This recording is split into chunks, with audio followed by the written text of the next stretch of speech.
Shalom, friends. Today we study the book of Sirach, otherwise known as the Wisdom of Ben Sira.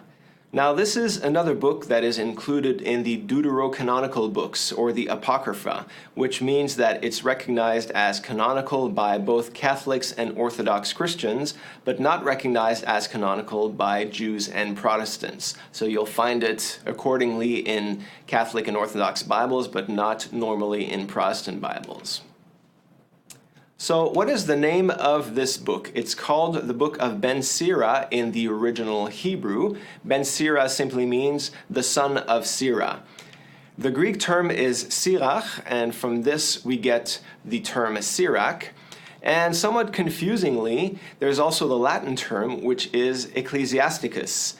Obviously, this is easily confused with the book of Ecclesiastes. So fortunately, now in most Bibles, the book will be called Sirach or Ben Sira. But in older Bibles, especially older Catholic Bibles, you're still going to find this term, the book of Ecclesiasticus. So first tip of the day, do not confuse Ecclesiastes and Ecclesiasticus. They are two completely different books.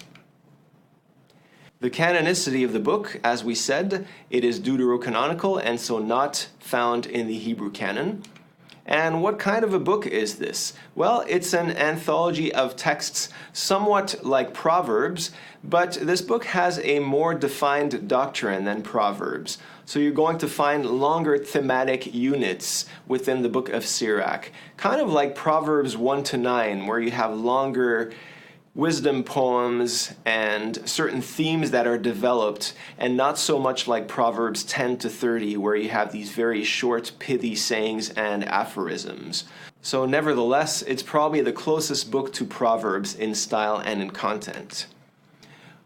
It's also different from Proverbs in that we see in the book of Sirach a reintegration of wisdom into Israel's religious traditions. Now, recall what we said about the earlier Hebrew wisdom books, such as Proverbs, Job, and Ecclesiastes. We said that those books did not really have much Jewish theology within them. We said that they did not refer very much to salvation history, to the patriarchs, to Moses, and basically to Israel's history. Very different in Sirach, and also the next book that we'll see, the Wisdom of Solomon. We see really a reintegration of all of Israel's traditions within wisdom, and conversely, a reintegration of wisdom into Israel's religious traditions. Why do you think that happened? Well, we covered this when we went over our survey of salvation history. We said that, for example, at the time of Solomon, Israel was in a situation of strength, of peace, of prosperity, and so Israel's relations with the neighboring Gentile nations were quite friendly. It was like, well, come to us and we have much to teach you, so we're going to write literature that is not just intended for Israel, but also for the surrounding nations. Now, the setting for the book of Sirach is quite different. We are in the 2nd century BC. This is in the midst of the Seleucid rule over Israel. So recall that Israel is facing great challenges of Hellenization at this point. They are under Greek rule, and the Greeks are increasingly pressuring the Jews to forsake their customs, their traditions, their law, the Torah, and so on, and really trying to pressure them to adopt the Greek way of life. This, of course, will lead to massive persecution under Antiochus IV Epiphanes. Now, we're not quite there yet. The book of Sirach is written before the persecution of Antiochus, but certainly we can feel that there is some pressure from Hellenism, from the Greek world upon Judaism.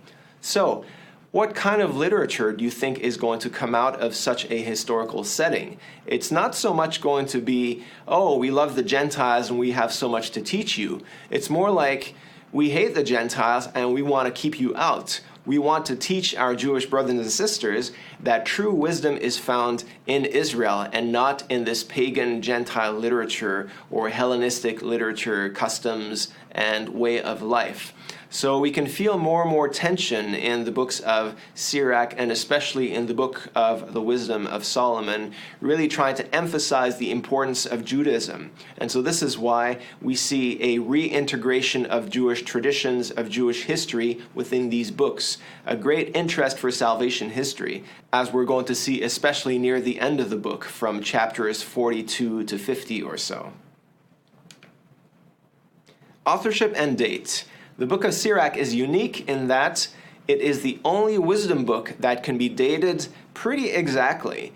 It's also the only wisdom author whose name we know. So we know that the book was written in Hebrew originally and was then translated into Greek. The author is Jesus, or Yeshua, the son of Sirach. We know this both from the prologue at the very beginning of the book, and also at the end in chapter 50, verse 27, where we read, "Instruction in understanding and knowledge I have written in this book, Jesus the son of Sirach, son of Eleazar of Jerusalem, who out of his heart poured forth wisdom." And so our author is identifying himself. And we know, as we said, that the book was translated into Greek, and we also know a fair amount about the translator. He is the grandson of the author, who carries the same name, Jesus the son of Sirach. And the book was more than likely written in Jerusalem and translated in Alexandria in Egypt. So we said we can know the date quite exactly. Most scholars agree that the book was written around 180 BC and translated around 132 BC. How do we know? Well, we know that the book was written shortly after the death of the high priest Simon II, who was high priest from 219 to 196 BC, and he's mentioned explicitly in the book of Sirach, chapter 50. So clearly the book had to be written after the priesthood of Simon. It sounds like Simon has already died, but only recently if you read chapter 50. The book was also written prior to the Maccabean-Seleucid conflict that erupted in 175 BC, because we don't quite feel this atmosphere of war and of total enmity between Israel and the Greeks. And so this would place the book pretty much around 180 BC. When was it translated by the author's grandson?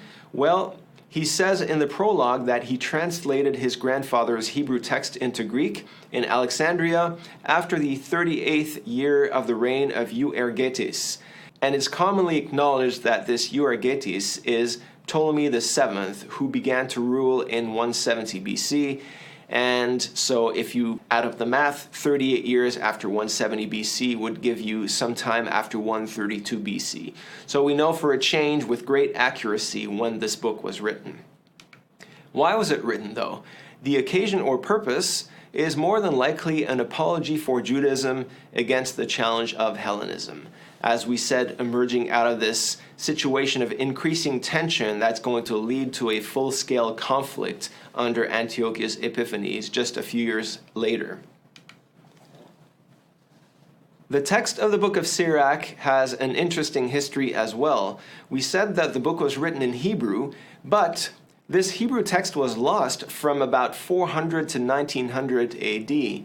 So for most of Christian history, the Hebrew text was completely lost. This is probably because the Hebrew text was not accepted in the Jewish canon, so the Jews were not really that careful in preserving this book that they did not consider to be a sacred book.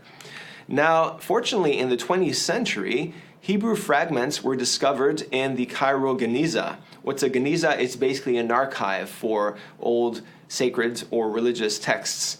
More fragments were then found in Qumran and Masada by the Dead Sea, so that today we have about 2/3 of the Hebrew text that is now recovered. So not the entire book, but we have about 2/3 of it in Hebrew.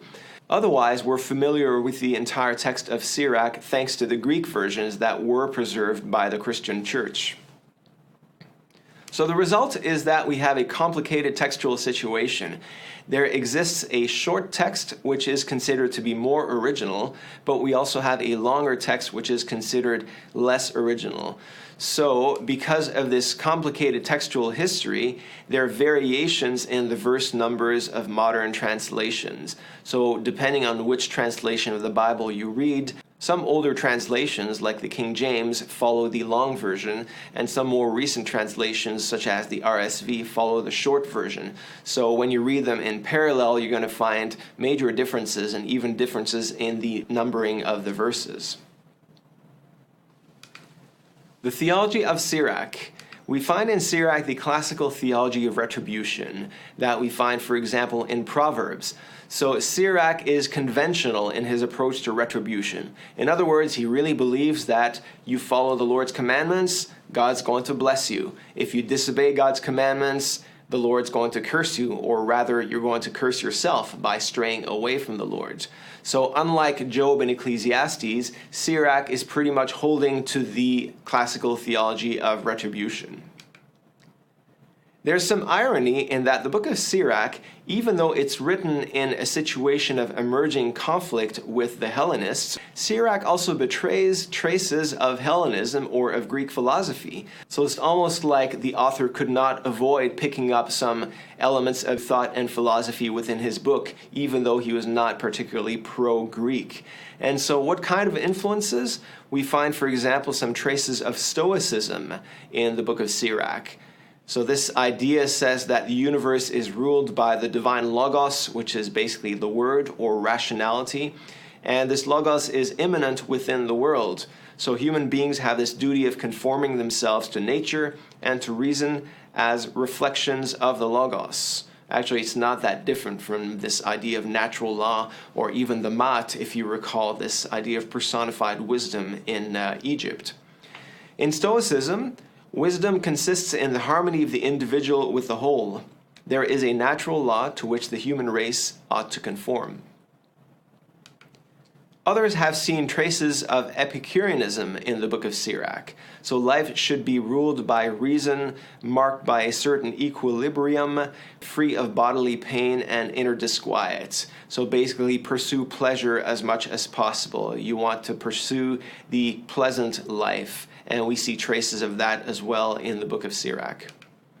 We said that Sirach reintegrates sacred history into wisdom, so that the entire work is sprinkled with explicit references and recognizable allusions to biblical persons and events. So Sirach draws a lot from various moments of the Old Testament. We find that especially in chapters 44 to 50. So at the very end of the book, we have a wonderful overview of salvation history, probably the most complete overview of salvation history in the entire Bible. Most allusions derive from the Pentateuchal and Genesis traditions. So you're going to find references to Adam and Eve, to Lot, to Sodom and Gomorrah, to the fallen angels, and more. The book is also interested in the eschatological hope of God's political deliverance. So you'll find places like chapter 36, which is a long prayer asking God to redeem Israel from her enemies. Again, we see emerging tension here in the historical setting of the book of Sirach. Key topics of the book. Wisdom and the sage, not surprising for a wisdom book. So you'll find many key passages, some of which we'll look at in a few minutes, that pertain to seeking and finding wisdom, so that every person is called to become a sage in their own way. And especially chapter 39 contrasts the sage or the scribe or the one who is dedicated to the pursuit of wisdom through the Torah, contrasted with other professions. And basically it says that the one who dedicates his life to seeking wisdom really has found the best way to live. Men's souls remain thirsty only when they refuse to draw near to wisdom. And so we find satisfaction and happiness by seeking wisdom, but we remain thirsty and frustrated, essentially, if we refuse to seek her. The fear of the Lord is another old familiar theme. We talked about it in the book of Proverbs. Here we see that wisdom is subordinated to the law and to the fear of the Lord. So Sirach probably talks about the fear of the Lord even more than any other wisdom book. a very, very central theme. So the fear of the Lord is not only the beginning of wisdom, but it's also said to be the crown of wisdom. In other words, you never abandon the fear of the Lord. It's not like it's just a stage that you have to go through in order to reach wisdom, and then it's like, all right, I'm done with the fear of the Lord. No, once you reach wisdom, or once you grow in wisdom, then you even grow in the fear of the Lord. So it's really a virtuous circle. The more you grow in wisdom, the more you acknowledge the Lord in fear and awe and reverence. A real difference, or at least development, when comparing Sirach with the book of Proverbs is that there is more emphasis on the Torah. Again, this is probably the result of the change in historical context and situation. So wisdom now in the book of Sirach is identified with the book of the covenant of the Most High. Sirach 24, verse 23. So wisdom herself is identified with the Torah, the book of the covenant of the Lord. So this goes way beyond what we've seen in Proverbs, where we saw there was a connection between wisdom and the commandments, but we said that those were not particular to the commandments given to Israel. In Sirach, wisdom is the Torah. Therefore, if you want to grow in wisdom, study the Torah, study the law of the Lord. Look at chapter 39, verse 1, for example. He who devotes himself to the study of the law of the Most High will seek out the wisdom of all the ancients and will be concerned with prophecies. If you want to grow in wisdom, study the Torah. Creation, nature, and history are also very important in this book. Regarding creation, wisdom is God's word that created the world and guided human history, especially Israelite history. So you'll find that throughout the book. Lady Wisdom's hymn of praise, I'm going to say more about that in just a few minutes. This is chapter 24, which connects wisdom with many moments within salvation history. We also have the great hymn on the works of God, beginning in chapter 42, verse 15, and really going through almost the entire rest of the book. So wisdom, just like in Proverbs, is very much connected with the beginning of creation, with God's work of creation, and wisdom is there. She is present alongside with God and cooperating with him in bringing forth the material world and all of creation. Divine sovereignty and human freedom. We see a philosophical discourse on divine sovereignty and human free will in chapter 15. And so clearly, you might say, like in every other wisdom book, God is sovereign, but yet humans have the free will to either accept or reject God's rule within their lives. And of course, as in every wisdom book, the author tries to exhort his readers to acknowledge divine sovereignty and to use our freedom wisely to follow the Lord's ways. Temple worship. This is also greatly expanded when we compare Sirach to Proverbs. Where is wisdom found? Well, she's found in the study of the Torah, but she is also found in the tabernacle and in Israel's temple in Jerusalem. So again, we'll see this in chapter 24. She is also found in the liturgical ministry of the high priest, and this we will see in chapter 50.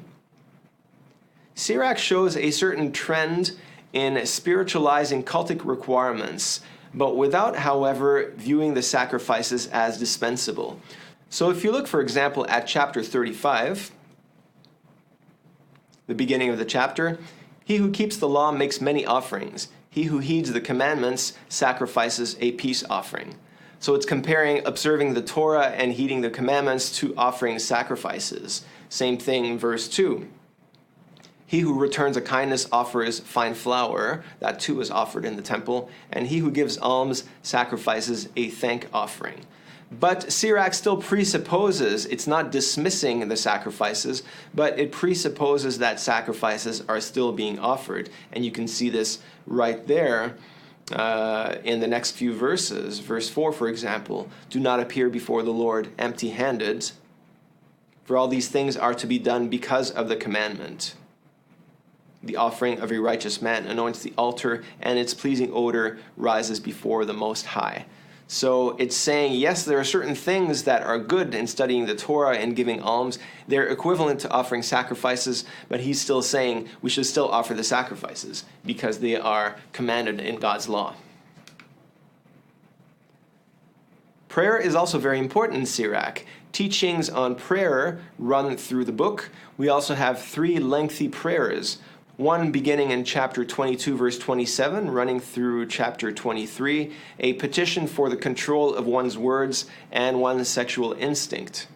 There is a prayer that I've already mentioned in chapter 36, a supplication for the deliverance of Zion from foreign nations. And then we have a psalm of thanksgiving at the very end of the book, chapter 51. Sirach is also very interested in life in society, which includes family, the virtue of chastity, friendship. So like Proverbs, it has lots of practical advice in order to live well, and especially in those realms. So we see traditional teachings on the family, the duty of caring for one's aged parents, for example. Chastity, we see warnings against temptation from the strange woman and prostitute. This too we saw in the book of Proverbs.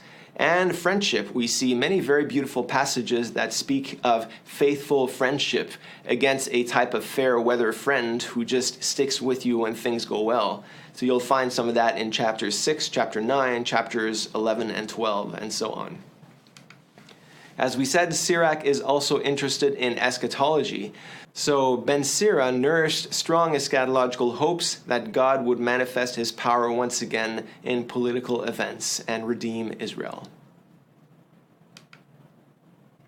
Okay, just a mention of a few key passages. Sirach is a very long book with 51 chapters, so it's very difficult to draw a concise outline of this book. In fact, it's impossible to fit in one PowerPoint slide. So we'll just highlight a few key passages to get you started with the study of the book. At the very beginning, the book begins with a study of the origin of wisdom, and we're going to hear much about the fear of the Lord in this first chapter, especially beginning with verse 11, the fear of the Lord and wisdom. The fear of the Lord is mentioned over and over, repeated very often in the second part of this first chapter. In chapter 4, we have a passage on wisdom's rewards and warnings. We're going to see wisdom again as a beautiful woman inviting men to follow her, really courting those who seek her to be joined with her. Very similar to Proverbs, but even more colorful, you might say, in the book of Sirach. Wisdom in Sirach is really a tough lady. She even torments those who follow her at first, but then she becomes sweeter and sweeter, and once we submit to her yoke, she becomes very, very lovely. But she's one tough cookie at first who will really whip you into shape. Encouragement to strive for wisdom. You'll find more of that in chapter 6, 18 to 37. The search for wisdom and its blessings, chapters 14 and 15. A beautiful poem on creation, chapters 16 to 18. And really the heart of the book is chapter 24, Lady Wisdom's Hymn of Praise. So it's really both the theological center of the book and also physically the center of the book, pretty much halfway through our 51 chapters. So why is this chapter so important? Well, it speaks of wisdom's origin and cosmic universality, and we're going to see how wisdom is present throughout all of creation, in heaven, on earth, in the assembly of saints, in the heavenly hosts, but then somehow she's dissatisfied with her place all over creation, and she decides to sort of contract herself to earth. We see this type of contraction of wisdom so that she comes to dwell on earth, and more specifically in Israel, in Jerusalem, and in the temple or the tabernacle. In 24:13, we see wisdom beginning to expand her territory. So she is compared with many trees and spices. She is inviting her followers to a banquet. And then this is where we find wisdom explicitly personified as the Torah. So she is called the book of the covenant of the Most High. She's associated with 5 rivers and 2 men. We hear about her streams, eschatological streams, and then we see her on 4 holy mountains. So if we do a quick overview of this crucial chapter 24, at first, we see that Lady Wisdom came forth from the mouth of the Most High. She was present at creation, and being the Word of God that came out of his mouth, she was truly active also in creating the world. Then in verse 8, we see that she contracts herself from her cosmic universality to come and dwell in the tabernacle in Zion or Jerusalem, to dwell within the people of God, Israel. And here we see Sirach 24, verses 9 and 10. From eternity in the beginning he created me, and for eternity I shall not cease to exist. In the holy tabernacle I ministered before him, and so I was established in Zion. Then we see her expansion of territory. So if you compare the text in Sirach 24, 13 to 17, you're going to read about a lot of trees and spices that seem to evoke another setting, or actually several settings. One is perhaps the Garden of Eden. We see Sirach, the way of wisdom is the way to return the seeker of wisdom to the Garden of Eden. We also hear of cedars and cypress tree and flowers and so on. This evokes also the Song of Songs. And so we see this atmosphere of love because Lady Wisdom here is speaking to her followers and inviting them once again to come into communion with her.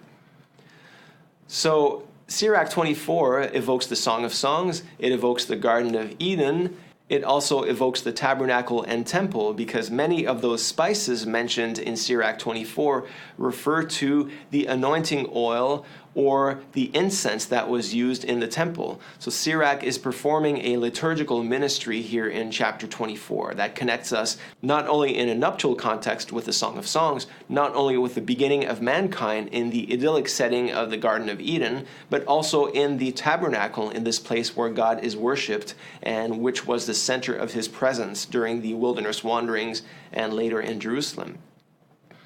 Sirach also evokes much prophetic eschatology, speaking about all these beautiful plants and flowers and spices. It evokes many of the passages that we read about in the prophets, where it is said that the Lord will turn the wilderness back into this blossoming garden.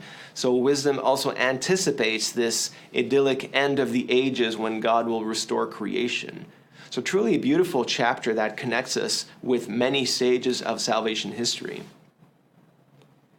Here's an extra biblical tradition that is very interesting from the book of Jubilees, written probably around the same time as Sirach. And this is a tradition about Adam that says that on the day which Adam went forth from the garden, he offered as a sweet savor an offering, frankincense, galbanum, and stacte and spices in the morning, with the rising of the sun from the day when he covered his shame. So after Adam sinned, just before he went out from the garden, he picked up some frankincense, galbanum, stacte, and spices from the Garden of Eden and kept those things with him in order to sacrifice them to the Lord. So the book of Sirach is probably appealing to those traditions as well that say that those spices were actually found in the Garden of Eden. Then wisdom invites us to a banquet, very similar to the invitation in Proverbs 9. Sirach says to the reader, "Come to me, you who desire me, and eat your fill of my produce. For the remembrance of me is sweeter than honey, and my inheritance sweeter than the honeycomb. Those who eat me will hunger for more, and those who drink me will thirst for more." So this is the invitation to Lady Wisdom's banquet. This too has many allusions. We know that there is great feasting in the Song of Songs, where lover and beloved are invited to partake of this feast with pomegranates and honeycombs and so on. There are also traditions of feasting in Eden. Recall that all the fruits of all the trees were permitted to Adam and Eve in the Garden of Eden, except for one. Other traditions, such as the books of Enoch, really depict this feasting in the Garden of Eden even more explicitly. There was also covenantal feasting on Mount Sinai when God made his covenant with the people of Israel and revealed the Torah to them. We know that the Jews partook of the sacrifices in the temple, so whenever they would offer a peace offering, the Jews would also eat of the sacrifice, basically have a big festive barbecue at their place, invite all of their neighbors in order to reenact this communion with God by sharing of the sacrifices. And finally, we know that the prophets also speak of this great eschatological banquet at the end of days. So once again, what is Sirach doing? It's connecting wisdom with the beginning of time, with the redemption of Israel at Mount Sinai, with temple and tabernacle worship, and also anticipating the end of days that will come in the Messianic age. Then Sirach identifies wisdom with the Torah, as we said. And so wisdom is the Torah personified, called the book of the covenant of the Most High. And then we're told about these 5 rivers and 2 men. So what are these 5 rivers? They are the Pishon, the Tigris, the Euphrates, and the Gihon. What are those for? That's right, they are the 4 rivers of the Garden of Eden. So yet another connection here with the Garden of Eden. The Jordan is also mentioned. So this one was not in the Garden of Eden, but of course it's the main river throughout the land of Israel. Who's the first man and the last man? Well, clearly the first man is Adam, but the last man, in light of the New Testament, we know that Christ will be called the last Adam. So this is a type of prophetic anticipation, perhaps, of the coming of Christ. Then we're told about these eschatological streams, and you can see this verse here, or these 2 verses on the screen. I went forth like a canal from a river, and like a water channel into a garden. I said, I will water my orchard, and drench my garden plot. And lo, my canal became a river, and my river became a sea. So what do we see here? We see this stream of water that begins as just a little water channel that grows then into a river and then into a sea. This is an allusion to this river flowing out of the temple that we read about in Ezekiel chapter 47, as well as Joel chapter 4 and Zechariah chapter 14. So this idea of a river of life that flows out of the sanctuary of God's presence is also found in the book of Sirach. Again, what is this river? These streams of water, this is wisdom. We know that Jesus will also allude to rivers of living water, and this will refer to the Holy Spirit. In other words, wisdom will later be identified with the Holy Spirit in the Gospels, especially the Gospel of John. Finally, we see Lady Wisdom on 4 holy mountains. And what do we read in chapter 24, 32 to 33? I will again make instruction shine forth like the dawn, and I will make it shine afar. I will again pour out teaching like prophecy, and leave it to all future generations. Observe that I have not labored for myself alone, but for all who seek instruction. And so Lady Wisdom is now crying out from the top of this mountain to all nations to join her and to be united in this wisdom, this eternal wisdom that originated in heaven and came to dwell in Israel. So you can really see the type of Judeocentrism of this book and especially of this chapter. Wisdom is there available to all, but she is found not just in pagan literature, but certainly in Israel, in the tabernacle, and in the Torah.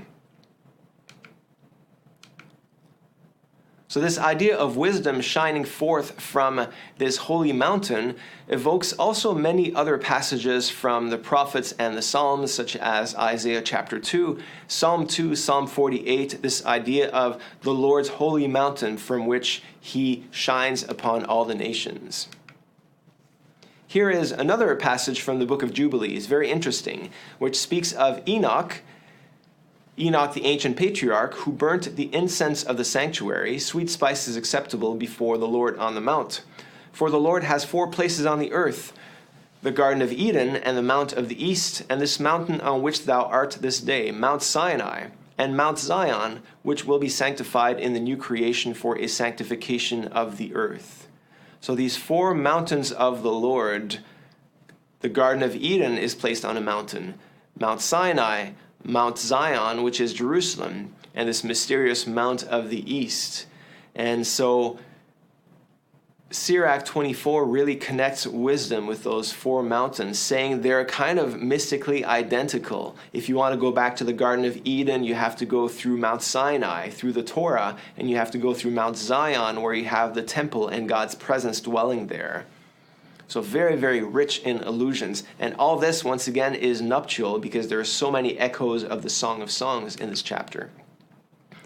The last passage from Jubilees, this is after the flood.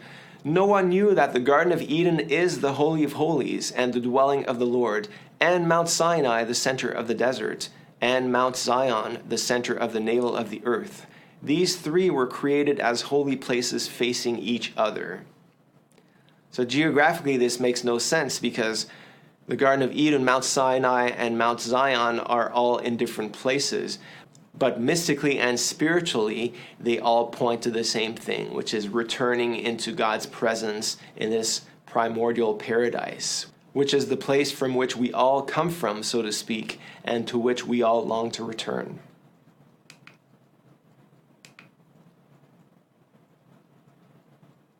To summarize, we see in Sirach 24 that Lady Wisdom is present at creation. She is equivalent to the tree of life.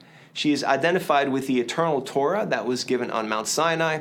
She came down on earth, and more specifically, she came down to Israel to dwell in the sanctuary. And then she is described in eschatological terms as a type of anticipation of the future age to come, the messianic age that will come when the Lord returns.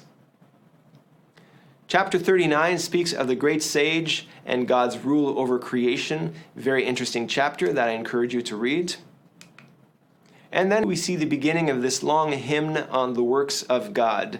Very fascinating to read through chapter 42 up until the end of the book, because as I said earlier, this is the best summary of salvation history you'll find in the entire Bible. So it begins with creation, goes through the heroes of Israel, including the ancestors of the book of Genesis, the early patriarchs, the praise of Moses, Aaron, and Phinehas, Joshua, Caleb, the judges, and Samuel, Nathan, David, and Solomon, the northern kingdom with the prophets Elijah and Elisha, then the southern kingdom of Judah, Hezekiah and Isaiah.